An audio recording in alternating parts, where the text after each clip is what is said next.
안녕하세요. 7주차 수업을 시작하겠습니다. 앞 시간에 우리가 감정 아크에 대해서 배웠어요. 자, 스토리는 사건으로 움직이는 게 아니라 사실은 감정의 변화로 움직여요. 감정 아크는 단순히 기분이 좋았다, 나빴다 하는 문제가 아니고 서사의 물리 법칙에 가까워요. 자, 7주차 여러분과 제가 공부할 거는 바로 이 부분에 대해서 얘기하겠습니다. 로버트 맥키가 스토리는 가치의 변화라고 말했어요. 이 가치 변화의 핵심이 바로 감정인데요. 불안, 결심, 그리고 기대에서 실망, 절망에서 재도전. 이 감정의 이동이 있을 때에만 독자가 다음 장면이 궁금해지고 앞으로 나아갈 수 있어요. 오늘 7주차에서 이 감정 아크를 분석 대상이 아니라 설계 대상으로 다룰 거고요. 감정은 결과가 아니라 의도적으로 설계할 수 있는 구조물이 될 거예요. 감정 아크를 분석하던 수준을 넘어서 그 감정이 왜 발생했고 언제 증폭되고 어떤 장면을 만들어내는지 설명할 수 있는 단계까지 가야 돼요. 즉, 이 장면이 슬프다가 아니라 이 사건이 이 감정을 만들었고 이 감정 때문에 다음 선택과 장면이 필연적으로 발생했다라고 말할 수 있어야 돼요. 그래서 결과적으로 통합 스토리 흐름 구성 능력을 갖추는 건데요. 이미지, 캐릭터 성향, 사건은 따로 존재하지 않아요. 이 7주차에서 요소들을 모두 감정 중심으로 묶어서 하나의 흐름으로 만드는 방식을 다룰 거예요. 결과적으로 AI를 활용할 때 AI는 아이디어를 만들어주는 도구가 아니라 여러분이 설계한 감정을 점검하고 확장하고 설득력 있게 다듬는 보조 엔진으로 사용이 될 겁니다. 자, 본격적으로 우리 이번 주차 이야기를 시작을 하는데요. 감정 기반 스토리 심화? 이건 도대체 뭘까요? 자, 내러티브 이론에서 제일 중요한 전환점은 스토리는 사건의 연속이다라고 하는 생각에서 스토리는 감정 변화의 연속이다라는 관점으로 이동하는 거예요. 데이비드 보드웰과 그리고 머레이 스미스는 이 내러티브 이론에 대해서 관객이 이야기 속으로 몰입하는 핵심 이유가 사건 자체가 아니라 감정의 인과성에서 찾았어요. 즉, 결국에 우리가 마주하는 이 사건이 결국 감정으로 전환되고요. 그 다음에 이 감정은 또 다른 선택이 되지고 이 선택을 통해서 또 새로운 사건을 맞아요. 자, 이 고리가 자연스러울수록 이야기는 어떻겠어요? 훨씬 더 그렇듯하겠죠? 우리 애니메이션 겨울왕국을 한번 생각해 봅시다. 이 겨울왕국에서는요, 엘사의 이야기를 생각해 보면 될 것 같은데요. 표면적으로 보면 사건은 되게 단순해요. 능력이 드러났고 왕국을 떠났어요. 하지만 진짜 서사는 뭐예요? 트리거로 작동한 거는 능력이 사람들에게 두려움의 대상이 돼버렸어요. 그래서 느꼈던 감정이 공포와 좌절, 책임감, 죄책감. 시프트가 차라리 혼자가 되는 게 나을 것 같아 였어요. 그리고 나서 그 리솔루션에 성을 떠나서 자기만의 얼음성을 짓는 장면.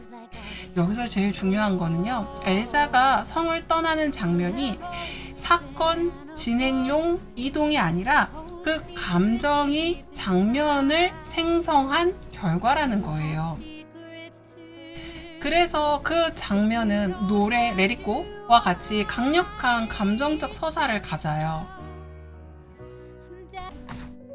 이상한 변호사 우영우 기억하세요? 우영우는 매회 사건을 해결하지만 시청자가 기억하는 장면은 법정 논리보다 감정 변화의 그 시발점이에요. 예를 들어서 처음에는 사람들하고 거리감이 있어요. 특정 인물과의 관계를 형성해요. 관계에서 오는 혼란과 선택. 이 드라마의 중요한 장면들은 대부분 사건 해결이 아니에요. 감정이 바뀌는 순간에 집중해서 연출이 돼요. 그래서 작은 대사 하나, 시선의 변화 하나하나가 다 장면의 기능을 해요. 이게 바로 감정 변화 기반의 스토리 심화의 대표적인 예이예요. 감정은 이야기에 붙이는 장식이 아니고요. 감정은 장면을 만들고 서사를 전환시키는 엔진이에요. 우리가 감정이 언제 바뀌는지, 감정이 언제 진폭이 클수록 왜 서사가 강해지는지, 사건, 이미지, 캐릭터, 감정을 어떻게 밀어 올리는지 이게 본격적으로 이제 분석하고 실습해서는 이걸 구조화할 수 있어야 해요. 감정이 깊어졌다는 말은 단순하게 슬프거나 화가 났다는 뜻이 아니고요. 감정이 이야기 속에서 역할을 하게 됐다라는 의미로 받아들였으면 좋겠어요. 이런 감정을 심화하기 위해서 반드시 동작이 되져야 하는 세 가지 요소가 있는데요. 자, 첫 번째 감정 강화 요소입니다. 이 감정 강화 요소는 감정을 보이게 만드는 장치예요. 그러니까 내면을 직접 보지 않았기 때문에 외부 요소로 번역이 돼야 되는데 문학 이론과 영화 이론에서 공통적으로 강조되는 게 바로 제가 늘 반복하는 show, don't tell 이에요. 그래서 어떻게 얘기하냐면 그는 불안했다. 불안해서 손톱을 뜯고 시선을 회피하고 말을 끊는다. 이런 게 아니라요. 그 감정에 대해서 구체적으로 표현을 하는 거예요. 그래서 미간을 찌푸리거나 주먹을 쥐는 등의 신체 언어로 내면을 시각화시키고요. 또 환경적으로는 비가 내리는 거리나 어두운 골목, 이런 주변에 대한 것들로 분위기를 증폭시키는 거죠. 감정이 깊어질수록 설명은 줄고 행동과 이미지가 늘어나는데요. 이게 명확한 전환의 명확성, 이야기의 변곡점을 만드는데 역할도 기여하죠. 감정이 바뀌는 순간을 명확하게 만드는 게 변곡점이에요.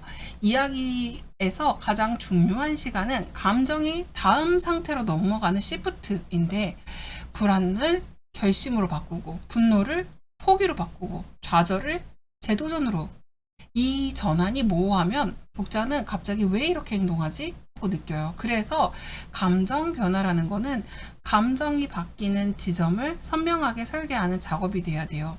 결과적으로 이런 인과 고리가 형성이 됨으로써 다음 사건이 들어오는데요. 감정이 원인이 되어서 행동과 사건을 만들어내는 구조, 즉 감정이 여기서 끝나면 안 되고 반드시 다음으로 이어져야 돼요. 그래서 우리가 이모션, 그 다음에 리액션, 그리고 이벤트, 그 다음에 새로운 감정, 넥스트 이모션, 이 고리가 형성이 돼서 감정은 묘사 대상이 아니라 서사를 움직이는 엔진이 되는 거죠.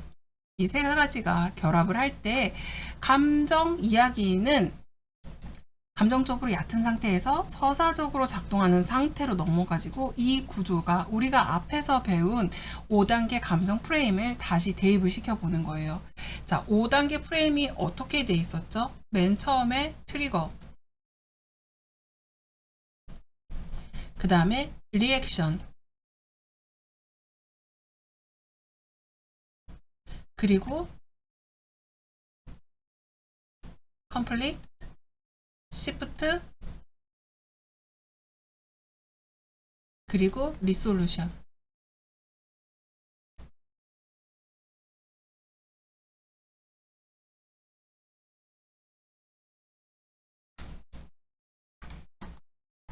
자, 이 프레임은요, 이야기 길이와 장르와 상관없이 작동하는 보편적인 구조예요.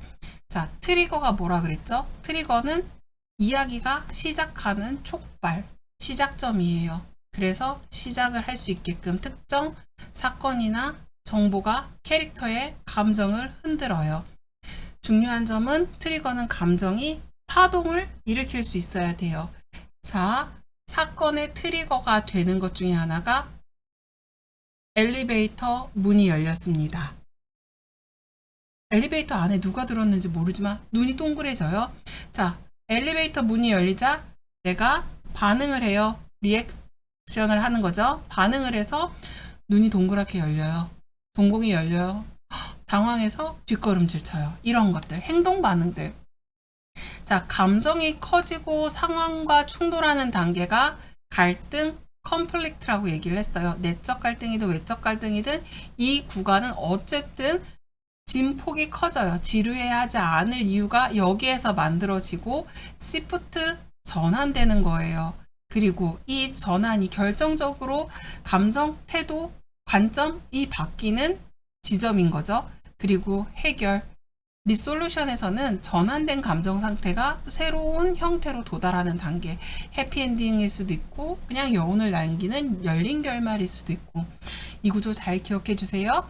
감정은 흐름을 만들고 흐름은 장면을 만든다. 이제 감정이, 흐름이 실제로 이야기에 어떤 영향을 주는지 한번 살펴볼게요. 자, 이런 감정의 변화는 세 가지 방식으로 이야기 흐름에 영향을 주는데요. 첫 번째, 단조로움을 탈피시킨다. 감정이 변하지 않으면 이야기가 같은 톤으로 반복이 돼요. 같은 감정 상태를 계속 유지하면 평면적인 서사, 몰입도 하락, 이런 감정 변화는 서사의 리듬을 만드는 장치이기 때문에 그럴 수 있게끔 우리도 연출을 해줘야겠죠. 게다가 감정이 변하면 캐릭터는 이전과 다른 행동을 하게 됩니다. 체념, 분노할 수 있고요. 복수의 계획을 수립할 수 있고요. 새로운 장면을 생성하는데 이런 역할들을 해요. 그렇기 때문에 배경이 바뀌어서 생기는 게 아니라 감정 선택의 결과로 이런 장면들이 연출이 되는 거예요. 게다가 같은 사건이어도 시프트, 이 전환이 어떤 방향으로 가느냐에 따라서 결말이 완전히 달라져요. 절망을 한다? 자기 합리화에서 비극으로. 절망한다? 재도전에서 성장으로. 즉, 엔딩은 갑자기 만들어지는 것이 아니라 이미 감정 변화 속에서 결정되어 있다는 거예요.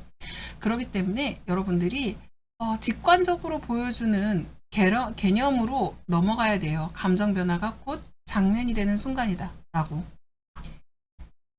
장면은 단순히 장소가 바뀌거나 시간이 흐르는 게 아니라는 거 이해해 주셔야 돼요. 장면이 바뀌었다는 기준은 단 하나예요. 캐릭터의 감정 상태가 이전과 달라졌는가? 이렇게 해서 장면의 본질은 감정 상태가 유지되면 장면도 당연히 유지가 돼야 되고요. 하지만 감정이 바뀌는 순간 그 시점은 독립된 새로운 장면이 돼요. 자, 불안함을 갖고 있어요. 시험을 앞두고 초조한 상태. 근데 내가 여기서 결심을 해요. 목표를 다시 한번 확인을 하고, 자, 어떻게 실천해야겠어요? 높은 집중력으로 공부를 시작해요. 어려운 문제도 포기하지 않고. 그 결국 이거는 행동으로 옮기는 장면을 보여주는 거잖아요. 자, 그러고 나서 모의고사를 봤지만 기대 이하였어요. 성적표를 구겨진 채 망연자실한 표정을 짓지만 이게 그냥 단순히 좌절로 둘 건가? 이 감정이 하강하고 있는데 이걸 그대로 둘 건가? 재도전을 해요. 좌절도 잠시. 학생이 자기의 오답 노트를 펼쳐보고 실패의 원인을 분석해요. 그리고 나서 성장을 하겠죠. 마침내 시험을 마친 학생은 결과와 상관없이 최선을 다했다는 후련함에 한 뼘 더 성장한 모습. 이게 각각 배경이 같아도 달라질 수 있다는 거예요. 캐릭터의 감정이 바뀌는 순간 이야기는 다음 장면으로 넘어가는데, 자, 이게 바로 우리가 7주차에 공부하고 있는 감정 기반의 스토리의 핵심이라는 거죠. 이제부터는 장면을 감으로 쓰는 단계를 끝내고 장면을 공식적으로 설계해 볼게요. 그러니까 스토리에서 장면은 단순히 배경이 바뀌는 게 아니라는 얘기를 했어요. 의미 단위예요, 장면은. 데이비드 보드웰은 영화의 내러티브 이론에서도 장면은 다음과 같은 조건을 충족해야 된다라고 얘기를 하면서, 첫째, 감정 상태가 설정이 돼야 되고 그 감정에 따른 행동이 발생해야 되고 또 거기에 따른 환경이 감정을 증폭시키고 또 명확한 목적이 존재할 때 이게 장면이 된다고 했어요. 그리고 이 장면은 정보 전달이 아니라 경험의 전달입니다. 주인공이 어두운 골목에서 무언가를 찾고 있다. 자, 여러분이 생각했을 때 이 문장은 아직 상황 설명에 가까워요. 자, 이제 이 문장을 분해해 볼게요. 자, 감정적으로 절박함과 불안으로 중요한 물건, 예를 들어서 약혼 반지를 잃어버렸다라고 했을 때 지금 못 찾으면 끝이야 라는 상태가 있어요. 여기에서 감정은 톤과 리듬을 결정하는데 천천히 찾을 수 없어요. 이건 침착할 수가 없어요. 감정은 장면의 속도와 리듬감을 그렇게 결정해 주는 거예요. 자, 그래서 어떤 행동을 해요? 필사적인 탐색? 이때 손바닥으로 더러운 흙바닥을 진짜 더러운 음식물 쓰레기 더미를 막 헤집는 거 일도 아닐 거예요. 숨은 가쁘게 몰아쉬어요. 왜냐하면 계속 액팅을 하고 있기 때문에. 이런 행동이 단순한 움직임이 아니라 감정을 외부로 드러낸 결과예요. 주인공이 불안해하고 있다라는 필요 없어요. 비를 쫄쫄 맞고 후레쉬를 들고 땀에 비에 흠뻑 젖어서 물인지 땀인지 구별이 안 될 정도로 쓰레기 더미를 뒤지고 있어 하는 묘사만 해도 아, 이 주인공 지금 충분히 힘들구나, 불안하구나. 자, 그 다음에 환경. 어둡고 지저분한 골목. 환경은 중립적 배경이 아니에요. 환경은 감정을 증폭시키는 장치예요. 가로등이 없는 어둠, 축축한 바다, 불쾌한 냄새. 이 환경이 주인공을 더 불안하게 만들고 시각적, 감각적으로 그것들을 확대시키는 거예요. 좋은 장면은 환경과 감정의 공범이 됩니다. 자, 마지막에 목적이 있어야 한다 했죠. 목적은 장면의 방향성에 부합해요. 찾고 있다가 아니라 반지를 찾아야만 이 상황에서 벗어날 수 있다. 이 목적을 명확하게 독자는 장면에서 지켜보는 사람이 아니라 함께 긴장하는 존재가 돼야 돼요. 자, 이 네 가지 요소는 따로 존재하지 않아요. 감정은 행동을 낳고, 행동은 환경과 충돌을 하고, 환경은 감정을 증폭시키고, 목적은 모든 요소를 하나의 방향으로 묶어요. 그래서 지금 이 장면 안에서 무엇이 일어났는가에 대한 설명이 아니라 왜 이 감정으로 이 행동을 이 공간에서 하고 있지를 보여줘야 돼요.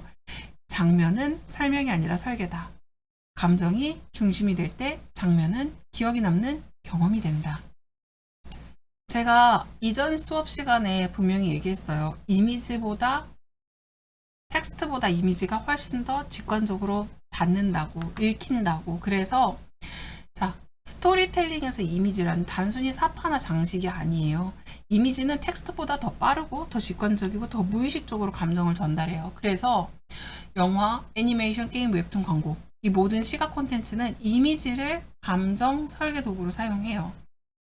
한 장의 이미지 안에 구도, 조명, 거리감, 색감, 표정 이 모든 것들이 동시에 작동을 해요. 이 요소들은 각각 독립적으로 감정을 만들지 않고 서로 유기적으로 결합해서 하나의 감정 상태를 압축적으로 전달을 해요. 심화 단계에서 우리가 해야 할 일, 이 장면이 슬프다, 무섭다 라고 느끼는 데서 멈추는 게 아니라 왜 그렇게 느껴지는지 구조를 분해해서 설명할 수 있어야 돼요. 자, 이미지 감정을 분석하는 5가지 요소를 조명, 구도, 색감, 거리, 표정, 자세 이렇게 나눴는데요. 먼저 밝고 부드러운 조명은 분명히 안정감과 희망, 안도 이런 걸 주는데 반면에 어둡고 대비가 강한 조명은 불안, 긴장, 위협 이런 걸 제시하고 또 그림자가 강조된 조명은 비밀, 죄책감, 숨겨진 진실 이런 것들 조명은 캐릭터의 감정을 말하지 않고도 공간 전체에 퍼뜨리는 역할을 해요. 같은 인물이라도 조명이 바뀌면 감정이 완전히 달라집니다. 자, 컴포지션이라고 하는 이 구도는요. 결국에 권력 관계와 심리적 위치를 보여주는데 카메라를 이용한 묘사가 굉장히 크죠. 그래서 우리가 카메라 앵글이 로우 앵글로 있을 때 인물이 커 보이고 위압적이에요. 반면에 하이 앵글, 위에서 아래로 내려보고 있어요. 인물이 작고 약해 보이죠. 수평 구도는 어때요? 안정감 있고 일상성을 보여줘요. 사선 구도는 불안정하거나 긴장감이 있거나 변화의 조짐이 보여요. 구도는 무슨 일이 일어났는가 보다 이 인물을 우리가 어떤 위치에서 바라보는가를 말해줘요. 색감. 아마 색은 여러분들이 많이 인지하고 있을 거라고 생각하는데 색은 감정을 빠르게 전달하는 신호예요. 따뜻한 색, 친밀감, 사랑, 안락감 이런 것들을 느끼게 하고 차가운 색, 고독, 거리감, 슬픔, 채도가 낮은 색은요. 무기력하고 현실감, 그 다음 냉정함 뭐 이런 것들. 사실 색은 설명이 필요 없어요. 보는 순간 그 감정이 먼저 반응하기 때문에. 자, 거리감은요. 카메라와 인물 사이의 거리, 심리적 거리를 얘기해요. 우리가 클로즈업으로 얘기하는 것들은 감정을 몰입시키고 긴장감을 주고 불안감을. 반면에 롱샷은 고립감과 외로움과 무기력함. 근데 롱샷에 사람들이 많아. 그럼 무기력감을 느낄까요? 아니겠죠. 생동감을 더 느낄 수 있어요. 특히 감정이 극단으로 갈수록 카메라가 가까워지거나 아주 반대로 멀어지는 경향이 있기 때문에 요건 여러분들이 참고해 주시면 좋을 것 같아요. 자, 표정과 자세, 가장 직접적인 신호이죠. 굳게 담은 입술. 어때요? 결심, 억눌림, 그다음에 축 처진 어깨, 좌절과 패배감, 시선을 회피해 불안하고 죄책감 같은 거 느끼고 눈도 못 마주치네. 자, 중요한 점은요. 표정 하나만으로 감정을 판단하지 않는다는 거예요. 구도, 조명, 색상 이 모든 게 함께 읽혀야 정확한 감정 해석이 가능합니다. 자, 그러면 이미지와는 반대로 텍스트 기반의 감정 분석이란 어떨까요? 단순히 슬프다, 희망적이다 이렇게 요약하는 거 아니에요. 어떤 단어가 감정을 만들고 어디서 감정이 전환되고 그 전환이 어떤 행동으로 이어지는지를 구조적으로 보여주는 작업인데 독자가 느끼는 그 감정을 느끼는 독자가 아니라 감정을 해석하는 창작자의 시선으로 텍스트를 읽는 훈련이에요. 자, 원문을 한번 볼게요. 원문에서 중요한 점은 자, 이 글에서는 감정을 직접적으로 설명하는 문장과 또 이미지를 통해 감정을 암시하는 문장이 섞여 있다는 거예요. 자, 이 텍스트를 감정 아크 기준으로 나눠볼게요. 자, 먼저 절망과 무기력감, 그리고 희망과 발견, 결심과 의지. 자, 첫 번째 문단에서 보면은 차가운 공기가 폐부 깊숙이 스며들었다. 어제 발표의 실패가 남긴 잔상이 머릿속에 맴돌며 무거운 한숨이 터져나왔다. 이 모든 것이 끝이라고 생각했다. 여기 첫 번째 보면은요. 차가운 공기, 실패의 잔상, 무거운 한숨 이 모든 것이 끝났다고 생각했다. 이 구간에서 이야기의 노후 포인트는요. 감정 곡선이 가장 아래에 있는 지점이에요. 특히 중요한 거는 추상적인 감정보다 무게감 있는 단어와 직접적인 그 심리적 독백이 사용된다는 거. 모든 것이 끝났다고 생각됐다. 이 문장은 독자가 주인공의 심리 상태를 해석할 여지를 남기지 않았어요. 이 단계의 역할은 이후 전환, 시프트가 들어올 때 더 강하게 느껴지도록 아예 그냥 바닥을 쳐버리는 거예요. 자, 그럼 이제 시프트가 시작이 돼요. 그 순간 창문 틈을 비집고 들어온 아침 햇살 한 줄기가 바닥에 길게 늘어져 있는 것을 보았다. 희미했지만 분명 살아있는 빛이다. 여기에 트리거로 작동한 게 아침 햇살 한 줄기, 희미했지만 분명 살아있는 빛. 자, 여러분은 어때요? 여기에서 중요한 거는 희망이 내부에서 갑자기 생기지 않았어요. 항상 빛, 소리, 물리적인 이미지와 같은 외부 자극이 계기가 되는데 이 문장에서는 어두움 속에서 갑자기 분위기를 바꾸는 시각적 이미지 하나가 감정의 방향을 틀어버립니다. 절망에서 희망으로. 이 순간이 바로 시프트예요. 자, 그러면 결심과 의지는 어떻게 다뤄요? 자, 이제 전환을 통해서 감정에 머무르지 않고 행동으로 실천돼야 돼요. 나도 모르게 바닥에 놓인 원고를 향해 손을 뻗었다. 다시 일어서야 한다고. 이번에는 반드시 다르게 해내리라. 심장이 속삭였다. 원고를 향해 손을 내밀었고 다시 일어서야 해 하고 심장이 속삭였대요. 이 구간에서 감정 분석의 핵심은 행동의 등장 여부예요. 희망을 느꼈지만 행동하지 않았다면 이야기가 바뀌지 않을 거예요. 하지만 손을 뻗었어요. 구체적인 동작이 등장하면서 주인공은 수동적인 상태에서 능동적으로 완전히 이동해요. 이게 시프트가 완성된 단계입니다. 자, 이 텍스트는 다음과 같은 감정 구조를 가져요. 절망과 무기력감, 외부 자극에 의한 전환, 행동을 동반한 결심, 결국에 감정 전환, 행동이라는 이 정서적 감정 아크의 아주 짧은 텍스트 안에 암축적으로 보여줘요. 어때요? 이미지를 보면서 감정을 분석하고 텍스트를 보면서 감정 아크를 해체할 수 있어요? 자, 여러분들이 직접 써보면 아마 조금 더 쉽게 이해가 될 건데요. 자, 여기서 우리가 더 중요하게 생각해야 되는 한 가지. 감정 분석을 지금까지 했어요. 한 가지 질문을 던질게요. 감정만으로 이야기가 흘러갈 수 있을까요? 자, 정답은 아니요. 감정은 혼자서 생각에 머물고 심리적 묘사로 끝나기 쉬워요. 이야기가 되는 순간은 감정이 다른 요소와 결합할 때입니다. 그게 바로 스토리의 엔진이 되죠. 먼저 이미지와 감정이 결합해요. 캐릭터의 불안이라는 감정은 머릿속 개념으로 전달되지 않아요. 관객과 독자가 느끼는 불안은 항상 시각적 장치를 통해서 오는데 땀 맺힌 얼굴의 클로즈업, 미세하게 흔들리는 카메라, 차갑고 푸른 톤의 조명. 이때 중요한 포인트는 감정이 이미지를 선택한다는 것과 이미지는 감정을 증명해야 된다는 것. 즉, 흔들리는 화면을 통해서 불안을 보여주고 넓고 텅 빈 공간을 통해서 고립을 보여주고 따뜻한 빛을 통해서 희망을 보여주고 그래서 이미지는 장식이 아니라 감정의 시각적 논증이라고 하는 거예요. 또 감정은 사건의 관계예요. 감정과 사건은 관계가 있어요. 관계적으로 연결이 돼요. 자, 감정은 사건의 원인이자 결과이다. 질투라는 감정이 친구를 모함하는 사건을 만들고 슬픔이나 후회라는 새로운 감정을 발생시켜요. 이렇게 감정과 사건은 서로를 밀어내고 서로를 밀어냄으로 인해서 인과고리를 형성해요. 이론적으로 보면 감정, 행동, 사건, 새로운 감정. 이 순환 구조를 갖지만 이야기 구조가 형성되는 순간 이야기는 더 이상 정지되지 않고 스스로 굴러가게 되는 거죠. 그리고 감정의 캐릭터의 성향을 더해봐요. 예를 들어서 분노라는 감정은 충동적인 캐릭터에게 폭발적인 행동을 발생시키지만 내성적인 캐릭터는 침묵과 회피로 나타나요. 여기서 감정은 동일해요. 표현 방식이 달라지면서 캐릭터가 입체화됐어요. 결과적으로 핵심은 이거예요. 캐릭터가 감정을 통해 설명할 수 있다. 그 다음에 동시에 캐릭터가 감정을 다르게 만들어낸다. 결과적으로 감정은 캐릭터의 성향을 드러내는 가장 빠른 서사 장치가 되는 거죠. 자, 그리고 감정은 배경과 더해져요.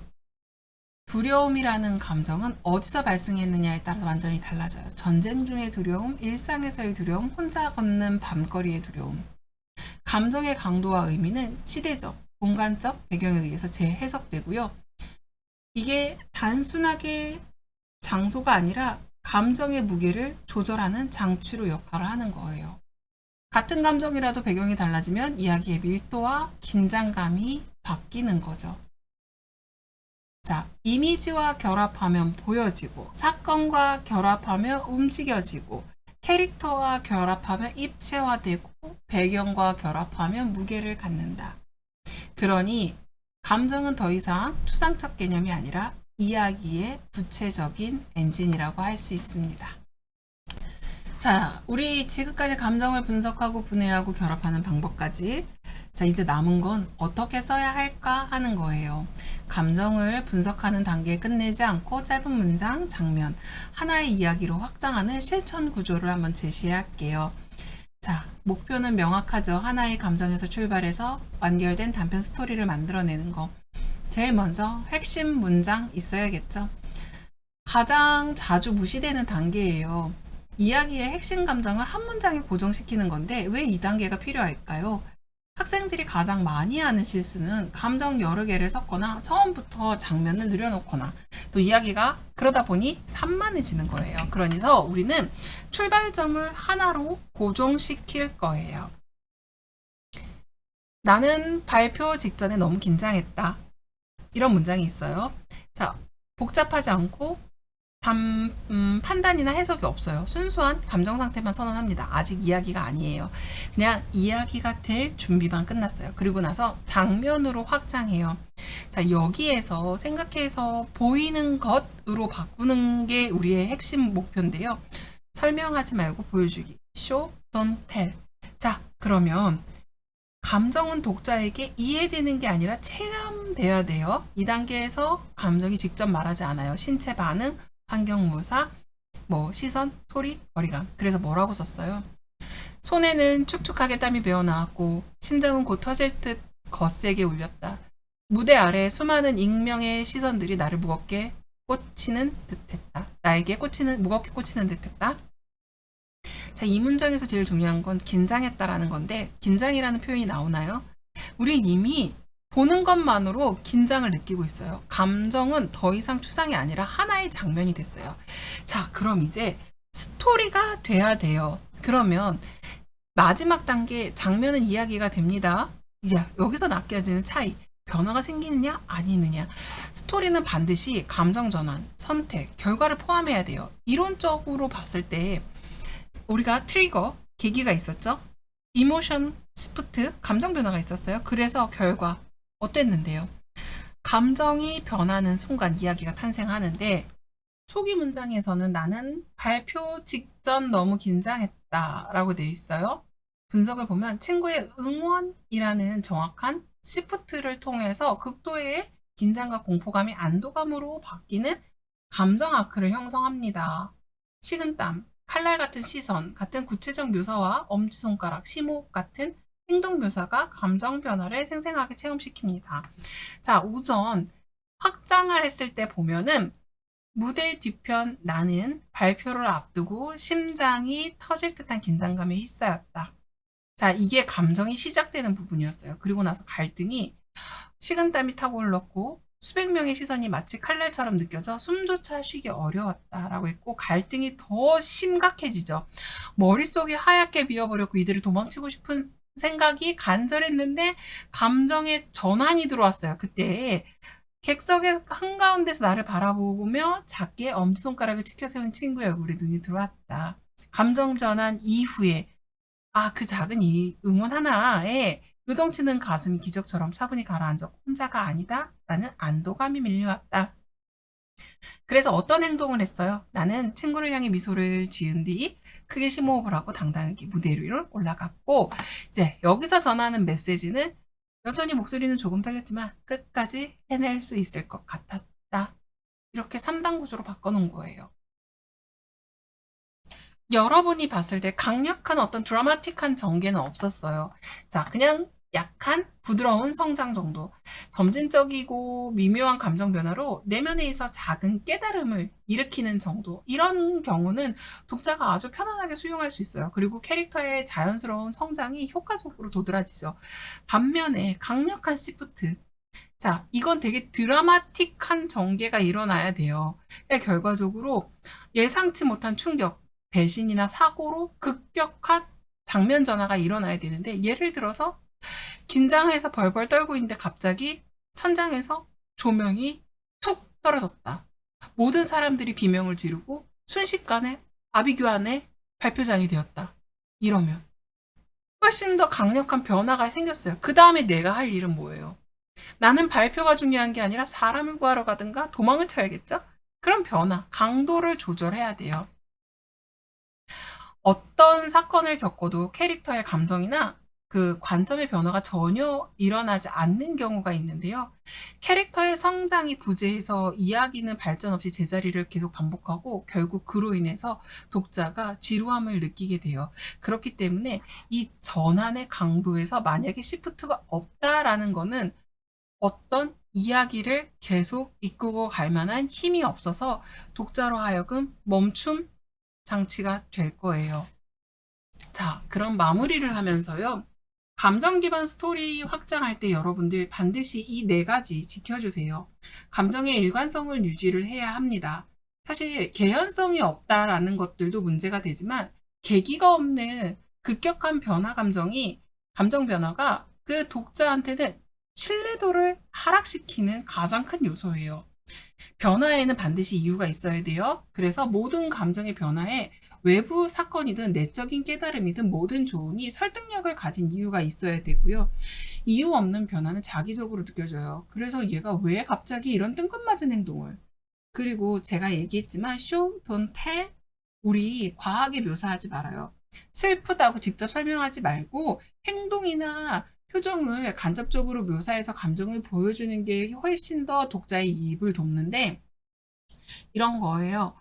손가락에 상처가 났어요. 자, 이걸 묘사를 하는데 종이가 떨어지면서 손끝에 날카로운 핏방울이 맺히는 것을 보았다. 고통스러웠다? 라고 직접적으로 얘기하는 것보다 아무런 감각이 느껴지지 않았다. 그녀가 떠났을 때 훨씬 더 아팠다. 그냥 우회해서 묘사는 과하지 않게 대신에 직접적인 설명보다 행동이나 표정이나 간접적인 묘사로 그 감정을 보여주는 방식. 그리고 그 감정은 결국 사건에 연결이 돼야 돼요.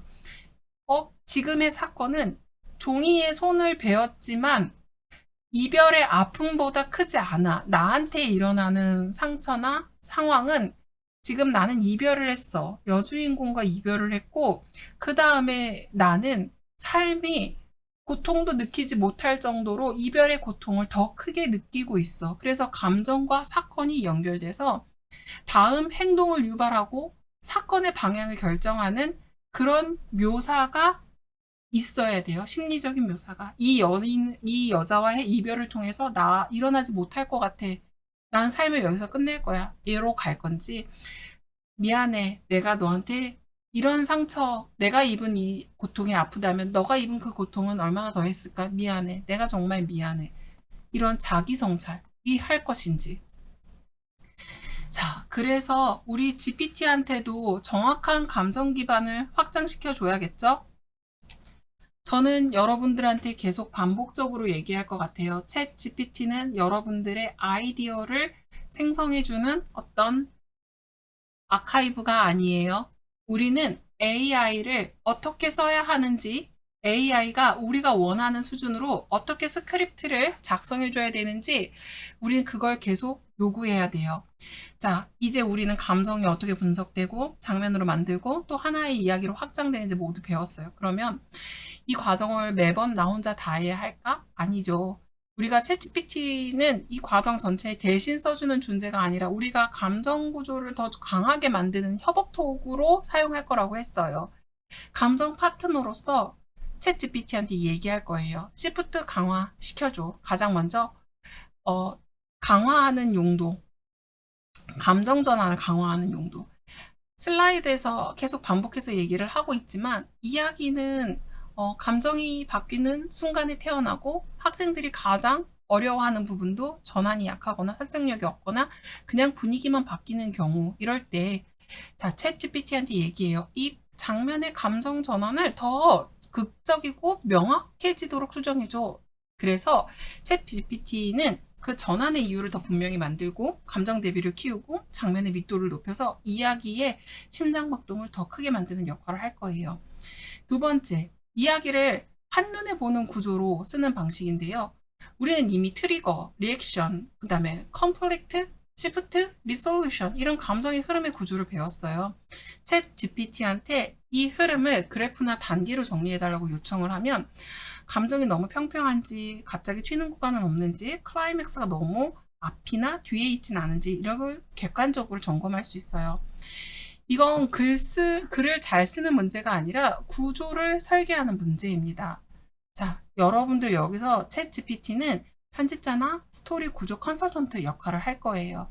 그래서 아이디어를 확장하는 용도로 활용해 주세요.